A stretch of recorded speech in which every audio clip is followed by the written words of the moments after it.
రాష్ట్రంలో 8 లక్షల జనాభా కలిగి ఉన్న ఎరుకల ప్రజల కోసం ఎన్నికల ముందు కాంగ్రెస్ ప్రభుత్వం ఇచ్చిన హామీలు ఒక్కటి కూడా నెరవేర్చకపోవడం బాధాకరమని తెలంగాణ ఎరుకల ప్రజా సమితి రాష్ట్ర అధ్యక్షులు కేమసారం తిరుపతి అన్నారు.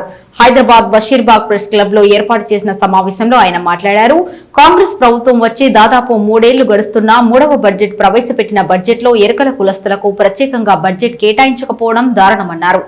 రాష్ట్రంలో ప్రభుత్వ భూములలో అక్కడక్కడ గ్రామీణ ప్రాంతాల్లో పందులు పెంచుకోవడానికి షెడ్లు నిర్మించుకున్న ఎరుకల కులస్తులపై అగ్రవర్ణాలు దాడులు చేస్తున్నాయని అన్నారు. పందుల పెంపకందారులకు ప్రతి కుటుంబానికి 5 ఎకరాల భూమి ఇవ్వాలన్నారు. ప్రత్యేక ఏకలవ్య కార్పొరేషన్ ఏర్పాటు చేసి 500 కోట్ల బడ్జెట్ కేటాయించాలని అన్నారు. ఇండ్లు లేని ప్రతి ఎరుకల కుటుంబానికి 100 గజాల స్థలం కేటాయించి ఇండ్లు కట్టించి ఇవ్వాలన్నారు. బ్యాంకులతో సంబంధం లేకుండా ప్రతి ఎరుకల కుటుంబానికి 10 లక్షల రుణాలు ఇవ్వాలని అన్నారు. 33 జిల్లా కేంద్రంలో ఏకలవ్య విగ్రహం ఏర్పాటు కోసం స్థలం కేటాయించాలన్నారు. ప్రత్యేక ఎస్టీ కమిషన్ ను ఏర్పాటు చేయాలన్నారు. వివిధ శాఖల్లో ఉన్న ఎస్టీ బ్యాక్లాగ్ పోస్టులను వెంటనే భర్తీ చేయాలని కోరారు. ఈ సందర్భంగా తెలంగాణ ఎరుకల ప్రజా సమితి రాష్ట్ర సహాయ కార్యదర్శిగా రేవెల్లి ఊదెలను ఏకగ్రీవంగా ఎన్నుకున్నారు.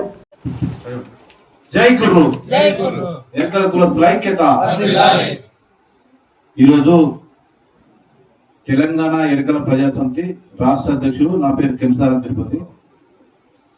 ముఖ్యంగా ఏదైతే కాంగ్రెస్ ప్రభుత్వం వచ్చిన తర్వాత 3 సంవత్సరాల దగ్గరికి వస్తున్న సందర్భంలో 3వసారి బడ్జెట్ ప్రవేశపెట్టడం జరిగింది. కానీ ఆనాడు చేవేల డిక్లరేషన్ లో ఎరుకల కులస్తుల కోసం ప్రత్యేకంగా ఎరుకల కార్పొరేషన్ ఏర్పాటు చేద్దామని దాని గురించి అసెంబ్లీలో మాట్లాడకపోవడం చాలా బాధాకరము.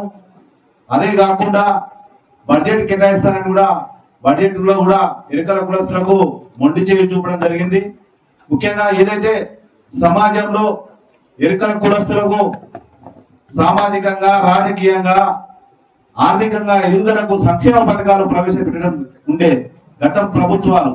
కానీ ఇప్పుడు ఈ సంక్షేమ పథకాల్లో ఎస్టీలకు అంటూ ఎలాంటి లోను కూడా లేవు, ట్రైగర్ యాక్షన్ ప్లాన్ అనేది కూడా లేదు, ప్రత్యేకంగా బడ్జెట్ కూడా కేటాయించడం లేదు. అసలు సంక్షేమ పథకాల గురించి పట్టించుకున్న పాపాన పోలేదు. అదే విధంగా ఆ రోజు ఎరుకల కులస్తులు అందరూ ఏకలవ్య కార్పొరేషన్ ఏర్పాటు చేద్దామని చేవేల డిక్లరేషన్ లో అప్పుడు రేవంత్ రెడ్డి గారు ఏకలవ్య కార్పొరేషన్ ఏర్పాటు చేస్తారు, మీరు అందరూ ఎరుకల కులస్తులు ఓటు వేయాలని చెప్పడం జరిగింది. దాన్ని నమ్మి ఎరుకల కులస్తులు ఓట్లు వేయడం జరిగింది. 3 సంవత్సరాలు గడుస్తున్నా ఎరుకల కులస్తుల కోసము ఏ ఒక్క రోజు కూడా మాట్లాడకపోవడం, ప్రస్తావించకపోవడము మరియు చాలా బాధపడుతున్నాము. దాన్ని తెలంగాణ ఎరుకల ప్రజా సమితి పక్షాన పూర్తిగా ఖండిస్తున్నాము. ఇప్పటికైనా ఎరుకల కులస్తుల సంక్షేమ పథకం గురించి ఆలోచించాలని ముఖ్యమంత్రి గారికి తెలియపరుస్తున్నాము.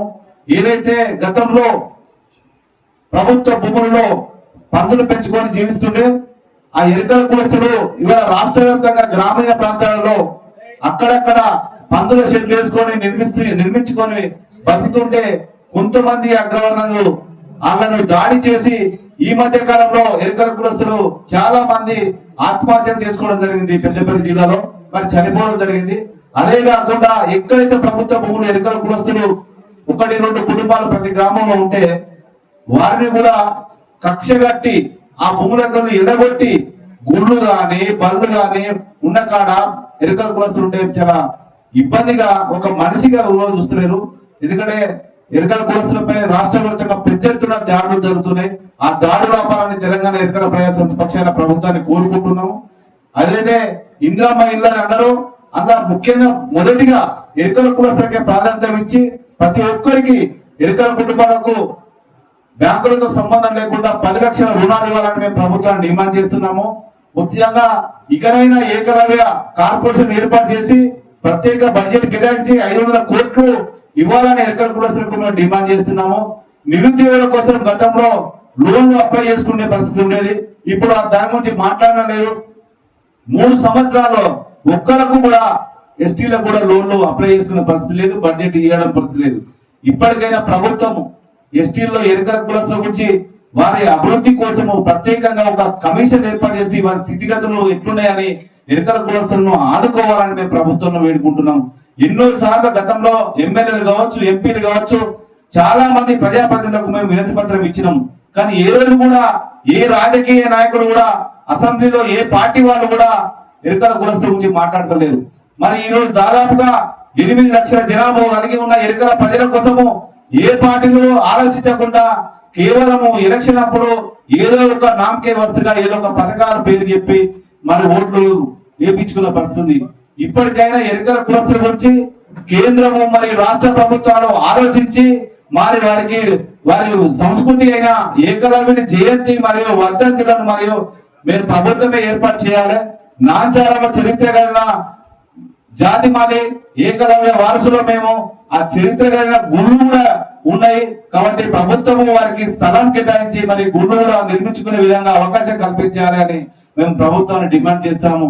ఎరుకల సంస్కృతి కోసము ఏదైతే ఎరుకల సంస్కృతి మొత్తం పూర్తిగా ఎరుకల నాచార్య అని పేరుగా ఉండేది అది ఇప్పుడు పాఠ్య పుస్తకాల్లో చేర్పించాలని మేము ప్రభుత్వాన్ని డిమాండ్ చేస్తున్నాము. 3 నుంచి 5వ తరగతి వరకు మా చరిత్రగా పాఠ్య పుస్తకాల్లో ముద్రించాలని మేము డిమాండ్ చేస్తున్నాము. రాష్ట్ర వ్యాప్తంగా మా చరిత్ర ఉండాలంటే ఖచ్చితంగా 3 నుంచి 5వ తరగతి యూపీ స్కూల్లో మా చరిత్ర చేర్చాలని మేము ప్రభుత్వాన్ని డిమాండ్ చేస్తున్నాము. అదే విధంగా ఏదైతే 33 జిల్లాలు ఉన్నారో 33 జిల్లాలలో రాష్ట్ర వ్యాప్తంగా ఏకలవ్యుని జయంతిని తొలి ఏకాదశిలో జరుపుకుంటాము.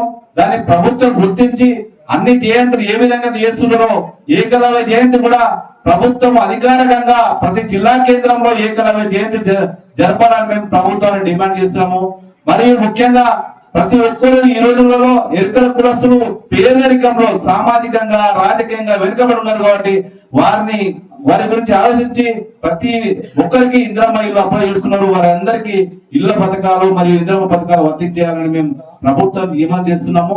ఇప్పటికైనా మరియు ముఖ్యమంత్రి గారు ఒక్కసారైనా మా ఎరుకల జాతి గురించి ఆలోచించి ఒక్క నిమిషము మా గురించి ఆలోచించాలని మేము ప్రభుత్వాన్ని వేడుకుంటున్నాం. జై కుర్రు, జై జై కుర్రు. అసలు రాజకీయ అవకాశాలు ఏ పార్టీ వాళ్ళు కూడా అధికారం ఇస్తారు. అసలు ఏ పథకాలను కూడా గతంలో కొన్ని పథకాలు ఉంటుండే ట్రైకార్ ద్వారా అవి కూడా అప్లై చేసుకోవడానికి అసలు బడ్జెట్ కూడా కేటాయించలేదు. ఇప్పుడు సంక్షేమ పథకాలు అసలు అవి లేనే లేవు. ఊర్లలో గతంలో ప్రభుత్వ భూములలో ఎరుకల కులస్తులు ఇల్లు నిర్మించుకుని ఉండే అక్కడ పందులు పెంచుకొని జీవనం గడుపుతుండే. ఆ స్థలాలలో ఇప్పుడు మార్కెట్ రేటు పెరగడం వల్ల వాళ్ళని నిలగొట్టడం జరుగుతుంది. అప్పుడు వాళ్ళకు చదువుకోని వాళ్ళు కాబట్టి వాళ్ళకి అసలు అప్పుడు పట్టాలు కానీ భూముల రికార్డులు కానీ లేకపోవడము, ఆ ప్రభుత్వ భూమి కానీ ప్రభుత్వం ఏదో ఇస్తాను ఉంటుండే వాళ్ళని ఇప్పుడు నిలగొట్టి ఆ పందులను అంచెలు చెల్లగొచ్చి ఈ మధ్య కాలంలో ఒక కరీంనగర్ కావచ్చు, పెద్దపల్లి కావచ్చు, మంతిర్లా కావచ్చు దాడులు జరిగినాయి, ఇల్లు కూల్చేసారు. మరి ఒక ఆమె అయితే పెద్దపల్లి జిల్లాలో చనిపోవడం కూడా జరిగింది. ఊరులందరూ కలిసి తరిమి కొడుతుంది. ప్రభుత్వం గతంలో ఊరు చివరిలో పందులు పెంచుకోవడానికి ఊరు వాళ్ళు పిలిచి ప్రభుత్వం కానీ అక్కడ స్థలాన్ని కేటాయించి ఇచ్చేది. ఆ జాగాలు ఏదైతే ఇచ్చేది ఇప్పుడు మార్కెట్ రేట్ పెరిగింది కాబట్టి ఆ ఊర్లో వాళ్ళు కొంతమంది రియల్ ఎస్టేట్ లో వ్యాపారులు డబ్బులు ఉన్నోళ్ళు అగ్రవర్ణ కులస్తులకు చెందిన వాళ్ళు ఆ స్థలాల మీద కన్నేసి ఏదో పేరు లేదు పేపర్ లేదని చెప్పి సృష్టించి అక్కడ గ్రామ పంచాయతీ తీర్మానం చేసి వాళ్ళను అక్కడి నుంచి తరిమించి ఆ పందులే పెంచద్దు అనే ఉద్దేశంతో జీవనోపాధి పుట్టగొట్టు మరి ఉన్న ఇల్లును కూడా పూర్తి చేసిన పరిస్థితి ఉన్నాయి. అలా కాకుండా ఉండాలని ప్రభుత్వాన్ని నిర్ణయిస్తుంది.